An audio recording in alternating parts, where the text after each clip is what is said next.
Mga may init na bagong balita. Mga balitang dapat mong malaman ngayong umaga.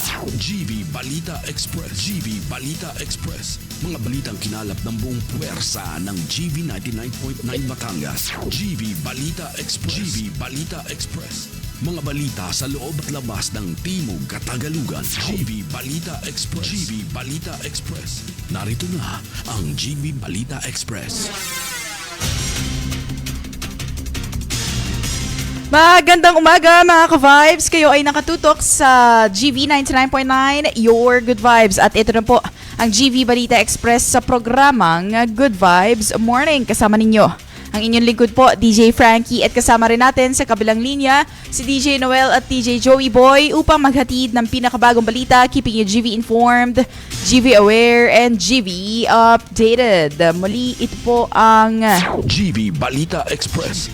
oras natin ngayon, alas 7 ng umaga, hatid sa atin ng Biogesic. Headaches can strike anytime, anywhere, kaya always bring Biogesic anytime, anywhere. Choose ingat, choose Biogesic. At para sa ating ulo ng balita, kampo ni Duterte umapila sa ICC matapos tanggihan ang hiling na pansamantalang paglaya.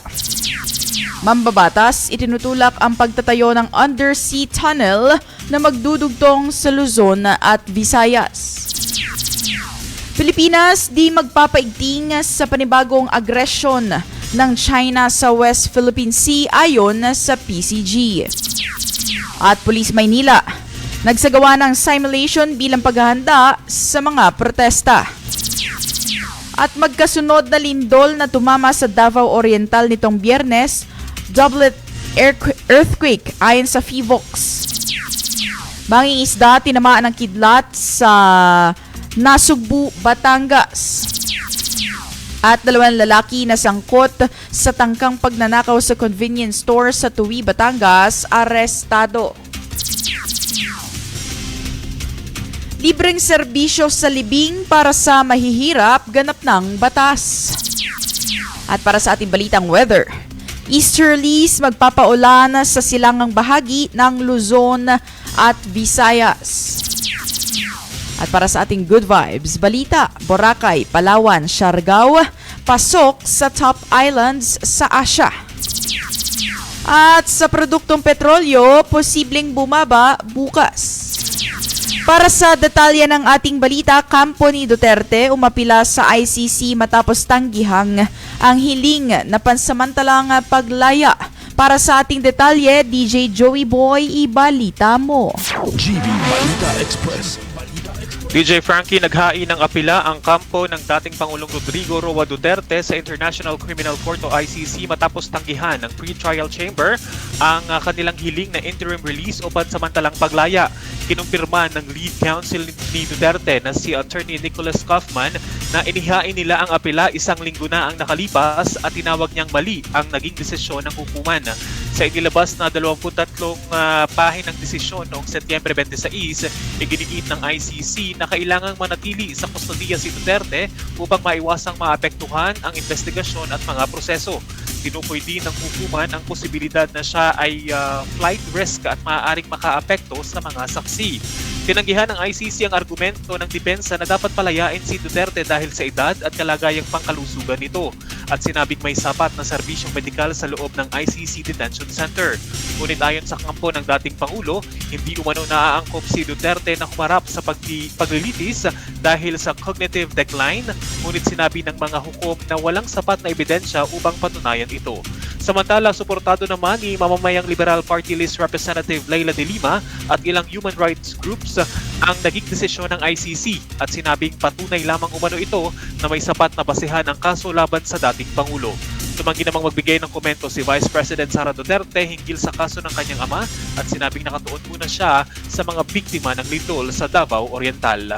Para sa GV Balita Express, ito si DJ Joey Boy sa GV 99.9, Your Good Vibes. Mambabatas, itinutulak ang pagtatayo ng undersea tunnel na magdudugtong sa Luzon at Visayas. Para sa detalye ng balita, kasama natin DJ Noel, ibalita mo. GV Balita Express. Tinulak ng 18 mambabatas mula sa Eastern Visayas sa pangunguna ni House Minority Leader Marcelino Nonoy Libanan ang House Bill 4589 na naglalayong magtayo ng 28 kilometrong tulayo undersea tunnel na magdudugtong sa mga lalawigan ng Sorsogon at Northern Samar. Ayon kay Libanan, layunin ng proyekto na mapabilis ang biyahe, matiyak ang tuloy-tuloy na transportasyon kahit sa panahon ng bagyo at mapaigting ang ugnayan sa pagitan ng Luzon at Visayas. Binanggit din niya na madalas maantala ang kasalukuyang biyahe ng mga ferry sa pagitan ng Matnong at Allen dahil sa malalakas na alon. Inaasahang magpapasigla ng naturang proyekto ang kalakalan, turismo at pagtugon sa mga sakuna, lalo na't kabilang ang Eastern Visayas sa mga rehiyong madalas tamaan ng bagyo. Hinimok ni Libanan ng Kongreso na agarang aksyonan ang panukala bilang pamumuhunan na para sa pambansang pagkakaisa at pangmatagalang pag-unlad. Para sa GB Balita Express, ito si DJ Noel sa GB 99.9, Your Good Vibes. At Pilipinas di magpapatinag sa panibagong agresyon ng China sa West Philippine Sea ayon sa PCG. At para sa detalye ng balita, GB Balita Express. tiniyak ng Philippine Coast Guard o PCG at Bureau of Fisheries and Aquatic Resources o BFAR na hindi sila magpapatinag sa kabila ng agresyon ng China sa bahagi ng West Philippine Sea. Ayon kay PCG spokesperson for West Philippine Sea, Commodore J. Tariela, na patuloy na ipinapakita ng kanilang ahensya at ng BFAR ang matibay na paninindigan sa pagbibigay ng proteksyon sa Pilipinong mangingisda sa Kalayaan Island Group. Sa kabila ng agresibong panliligalig at banta mula sa mga barko sa China sa karagatan ng Pag-asa Island. Pagtiyak ni Tariela na sa kabila ng taktika ng pananakot at agresibong kilos, nananatiling matatag ang PCG at BFAR. Aniya, hindi sila uurong o matitinag dahil mahalaga ang kanilang presensya sa Kalayaan Island Group upang ipagtanggol ang karapatan at kabuhayan ng mga Pilipinong mangingisda. Pahayag ito ni Tariela matapos mabombahan ng water cannon ang isang barko ng Chinese Coast Guard o CCG at kalaunan ay sinadyang bumangga sa isang sasakyang pandagat ng Philippine Coast Guard sa loob ng karagatan sa Pag-asa Island nitong Linggo ng umaga. Ayon kay Tariela, nangyari ang insidente habang nakadaong ng maayos sa katubigan ng Pag-asa Island ang 3 barko ng Bureau of Fisheries and Aquatic Resources o BFAR, kabilang ang BRP Datu Pagbuwaya. Nasa lugar ang mga ito upang bigyang proteksyon ang mga Pilipinong mangingisda bilang bahagi ng programang Kadiwa para sa Bagong Bayaning Mangingisda o KBBM. Sa kanyang social media post, kinumpirma ni Tariela na kaninang umaga hinarap ng mga barko ng BFAR ang mapanganib at provokatibong mga maniobra ng Chinese Coast Guard at Chinese Maritime Militia. Nakuna ng video ang banggaan na nagdulot ng bahagyang pinsala sa estruktura ng barko, ngunit walang nasaktan sa mga tripulante. Para sa GB Balita Express, ako po si DJ Frankie sa GB 99.9, Your Good Vibes. At Police Maynila nagsagawa ng simulation bilang paghahanda sa mga protesta. DJ Joey Boy, ibalita mo. GB Balita Express. DJ Frankie, nagsagawa ng simulation exercise ang Civil Disturbance Management Unit ng Manila Police District sa Mendiola Peace Arc nitong Linggo, Oktubre 12 bilang paghahanda sa mga posibleng kilos protesta. Ayon kay Police Major Philip Ines, layunin ng aktibidad na masanay ang mga pulis sa tamang tugon sa oras ng kaguluhan. Umabot sa 300 miyembro ng CDM ang lumahok sa pagsasanay kung saan sinubok ang iba't ibang formation at tamang proseso ng pag-aresto. Dagdag ni Ines, iginagalang ng pulisya ang karapatan sa mapayapang pagpoprotesta, ngunit nanawagan siyang panatilihin itong maayos at organisado. Matatandaang higit 200 katao, kabilang ang 60 minor de edad, ang naaresto sa riot noong Setyembre 21 matapos magkaroon ng tensyon sa pagitan ng mga pulis at mga relihista. Para sa GB Balita Express, ito si DJ Joey Boy sa GB 99.9, Your Good Vibes. Magkasunod na lindol na tumama sa Davao Oriental nitong Biyernes doublet earthquake ayon sa PHIVOX. At para sa detalye ng balita, DJ Noel, pasok. GV Balita Express. Dalawa ang nasawi matapos ang malakas na 7.4 magnitude na lindol na tumama sa karagatan ng Davao Oriental nitong Biyernes ng umaga. Ayon sa PHIVOX, sinundan ito ng isa pang magnitude 6.8 na lindol dakong alas 7 ng gabi na parehong tinukoy ng ahensya bilang doublet earthquake o dalawang malalakas na lindol na magkasunod sa parehong lugar. Una nang nagtaas ng tsunami warning ang PHIVOX matapos ang unang lindol, ngunit agad din itong inalis matapos lamang ang ilang oras. Tanging 32 sentimetrong taas ng alon ang naitala bagamat nagdulot ng matinding pagyanig at pagtakbo ng mga residente sa baybaying lugar. Sa ulat ni Davao Oriental Governor Nelson Dayang Hirang, kumpirmadong 2 tao ang nasawi, habang ilang gusali at simbahan sa bayan ng Manay ang nagtamo ng pinsala. Aabot na sa mahigit 800 aftershocks ang naitala kabilang ang 13 naramdaman ng publiko. Paliwanag ni PHIVOX Director Teresito Bacolcol, ang dalawang lindol ay magkahiwalay na kaganapan at hindi aftershock ng isa't isa. Tinawag itong doublet earthquake dahil halos magkapareho ang lakas, oras at lokasyon ng epicenter.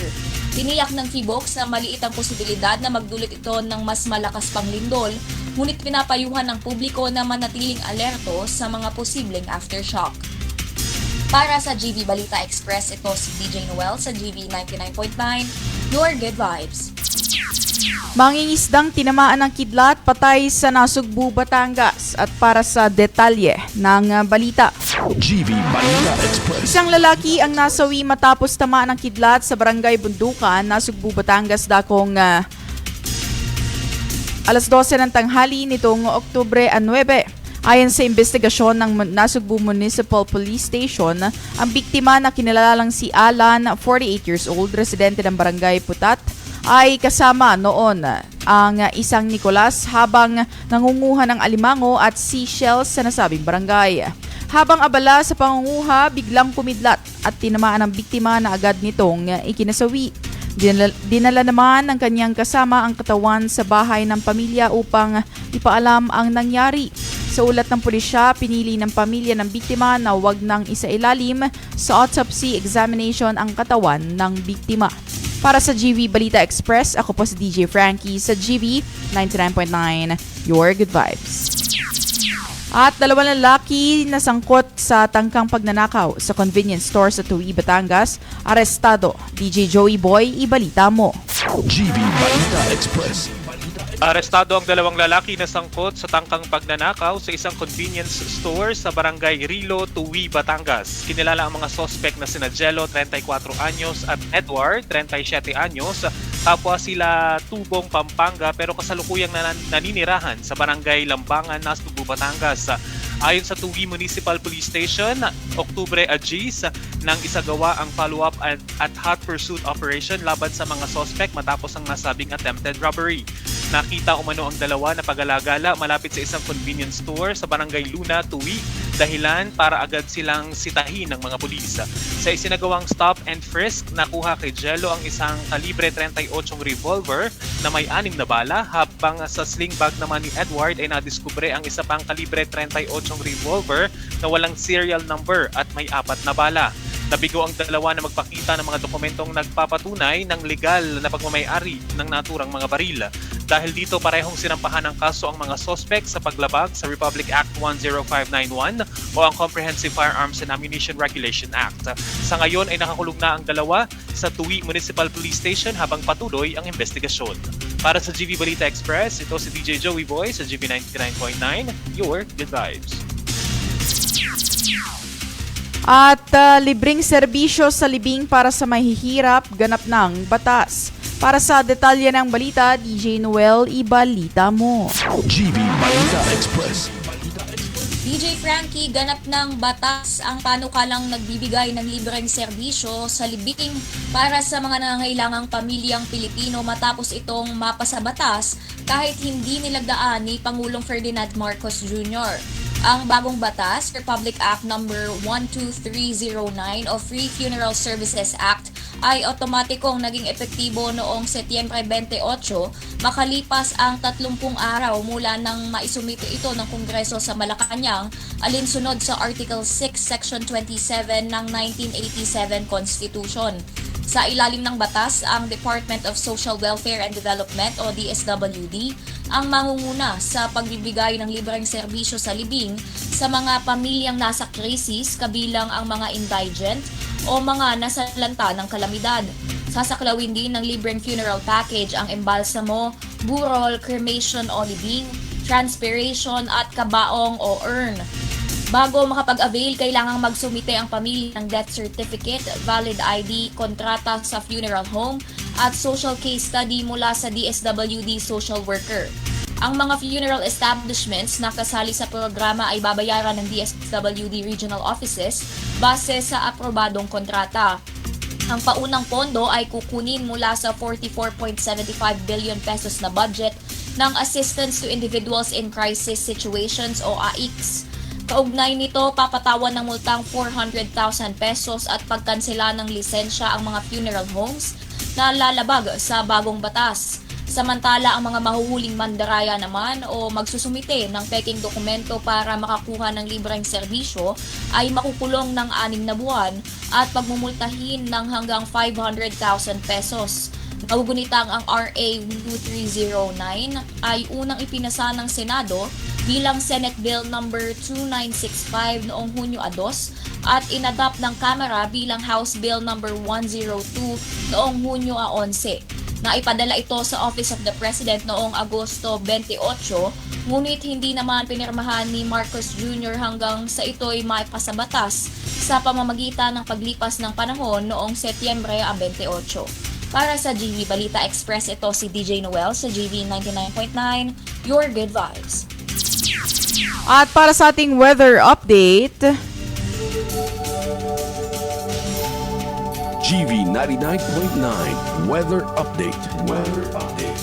easterlies magpapaulan sa silang bahagi ng Luzon at Visayas. At para sa detalye ng ating balita, GV Balita Express. patuloy na umiiral ang easterlies o mainit na hangin mula sa dagat Pasipiko na nakakaapekto sa silangang bahagi ng Luzon at Visayas. Ayon sa Pag-asa, makakaranas ng maulap na kalangitan na may kalat-kalat na ulan at pagkidlat at pagkulog ang Bicol Region, Eastern Visayas, Isabela, Aurora, Rizal at Quezon.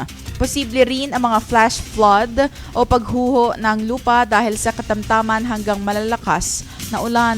Samantala, magiging bahagyang maulap hanggang maulap naman ang kalangitan sa Metro Manila, na lalabing bahagi ng Luzon at Visayas at Mindanao na may posibilidad ng panandaliang ulan o thunderstorms lalo na sa hapon o gabi.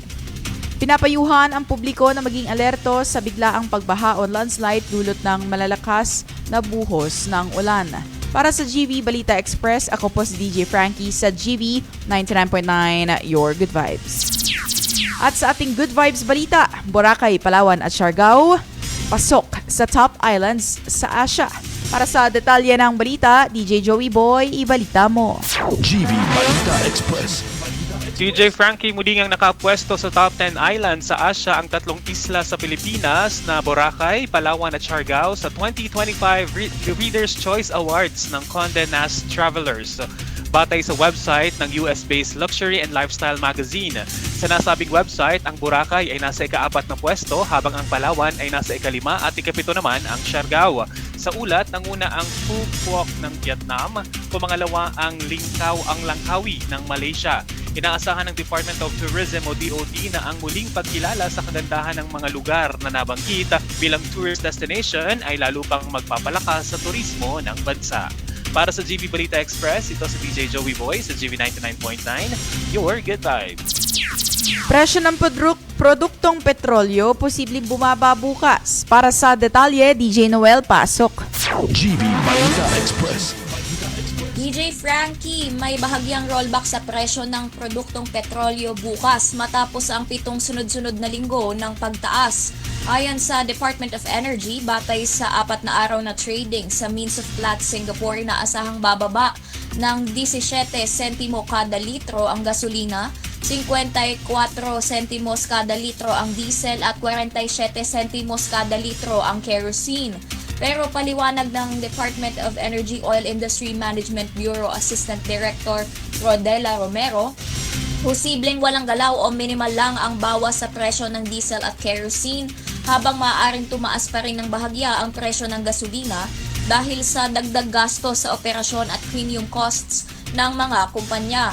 Ang rollback ay bunsod ng oversupply ng langis sa pandaigdigang merkado matapos ipagpatuloy ng Iraq ang pag-export ng langis mula sa Kurdish region nito. Dagdag pa rito, inanunsyo rin ng OPEC Plus na magdadagdag sila ng produksyon ng humigit kumulang 137,000 barrels kada araw pagsapit ng Nobyembre. Tumaas din ang inventaryo ng langis sa Estados Unidos habang nakatulong din ang ceasefire sa pagitan ng Israel at Hamas para mapababa ang presyo ng langis sa pandaigdigang merkado. Para sa GV Balita Express, ito si DJ Noel sa GV 99.9, Your Good Vibes. At yan ang kabuuan ng balita sa GV Balita Express, hatid sa atin ng Unilab. 80 years ng alagang Unilab yan. Manatiling nakatutok sa GV 99.9 para kayo ay GV informed, GV aware, and GV updated. Oras natin ngayon, 7:20 a.m. on the clock, Philippine Standard Time. Today is Monday, October 13, 2025. Ako po si DJ Frankie at kasama natin sa kabilang linya si DJ Noel at DJ Joey Boy. Dito lamang yan sa GV 99.9, Your Good Vibes. GV Balita Express. GV Balita Express. Mga may init na bagong balita. Mga balitang dapat mong malaman ngayong umaga. GV Balita Express. GV Balita Express. Mga balitang kinalap ng buong puwersa ng GV 99.9 Batangas. GV Balita Express. GV Balita Express. Mga balita sa loob at labas ng Timog Katagalugan. GV Balita Express. GV Balita Express. GV Balita Express. GV 99.9 gives you your news. Keeps you informed and updated. Plays your kind of music. Your beat, your groove. GV 99.9 gives you the good vibes. Your good vibes. GV 99.9, your good vibes.